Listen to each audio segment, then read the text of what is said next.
This is where I was standing when I found out I was pregnant. This is what my bank account looked like. And this is the show I was watching with my boyfriend while I was freaking out over how to tell him. I was about to start a new job. I was about to turn 27. And now I had to choose, have a baby or somehow find a way to be my own abortion doctor.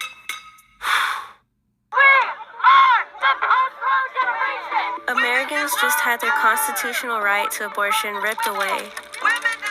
Now, millions of women live in states with little or no abortion access. In September, my home state of Texas got a head start on this. The life of every unborn child who has a heartbeat will be saved from the ravages of abortion.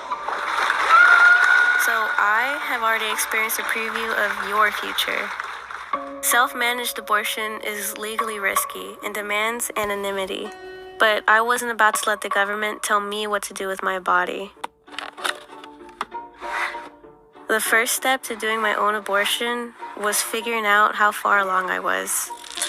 This was really important because I was racing multiple clocks. First, the legal clock, which at the time in Texas was 6 weeks for abortion.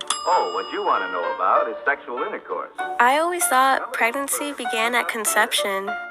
But in the eyes of science and the law, pregnancy starts on the first day of your last period.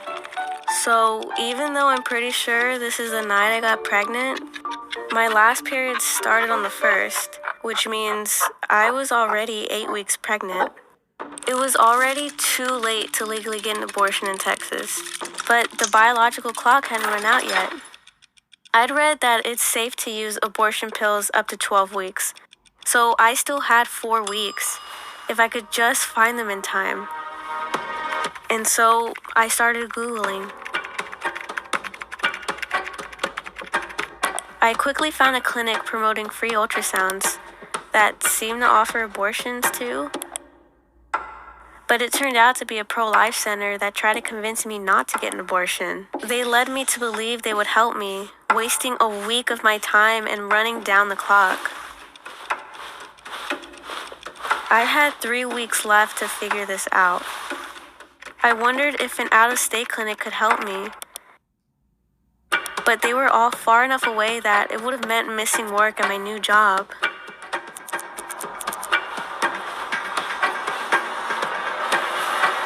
I felt trapped, entangled in a political battle totally detached from my reality. But then I found information that showed me how to do this on my own. Using pills to have an abortion at home is not new. For years, women have been sharing notes about their experiences underground. These women confided anonymously about why they chose this route.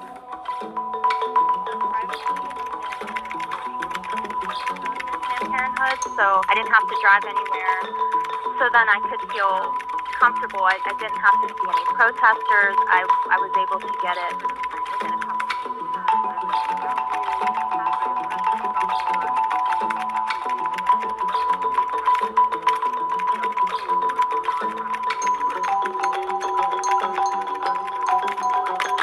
Doing an abortion on your own with pills is medically safe, but there are legal risks. And with Roe v. Wade now overturned, it's about to become a lot more common. Even in the state that outlaws abortion, there are a couple of ways to get the pills. One way is by ordering from an international pharmacy. Another way is by having a doctor in a place where abortion is legal to prescribe them. This is what I did. First, I had to buy a virtual mailbox in a state where abortion is legal. Once I had my new virtual address, I was able to set up a telehealth appointment. That's so good to hear.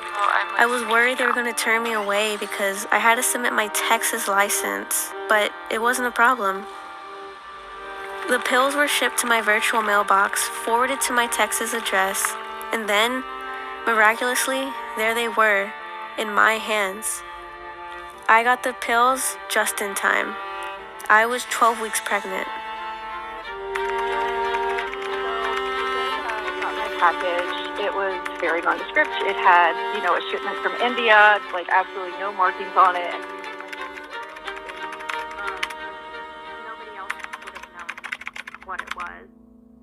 This is what the pills looked like. This is what they taste like. These are the supplies I gathered to have on hand, and one I didn't, but wish I'd had.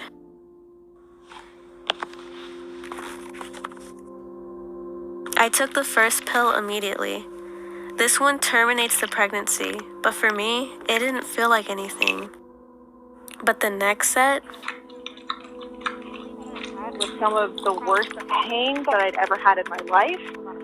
You're exhausted, uncomfortable, you get headaches, fevers, chills. I was puking so hard, like everything inside of me was contracting. it felt like my abdomen was bursting. I was passing so much blood, I felt dizzy. On a pain scale out of 10, I was at a 20. I thought I might need to go to the hospital, but I'd heard stories of nurses and doctors reporting women to law enforcement. My state has basically made abortion a crime and turned its citizens into spies. Legally, we're in uncharted waters. We can't predict all the creative ways prosecutors might try to criminalize this choice. And that's why, to this day, I haven't told a single friend about this. Sometimes, I just sit in my car and try to process the injustice of my situation. Self-managed abortion is not a substitute for having full reproductive rights. But despite unjust laws, deception, and stigma, this abortion enabled me to maintain control over my own life. I have so many more things that I want to do with my life before having a child. Having my abortion gifted me my ability just to care for the children that I do have. Honestly, not to be dramatic, I don't know if I would still be alive if I would have been forced to have a child with my first partner. I don't have any feelings of guilt or anxiety about it whatsoever. It's just going to be a bad memory one day. The real solution is a society which values women's bodily autonomy. But until then, self-managed abortion will be the best way for some to break themselves free.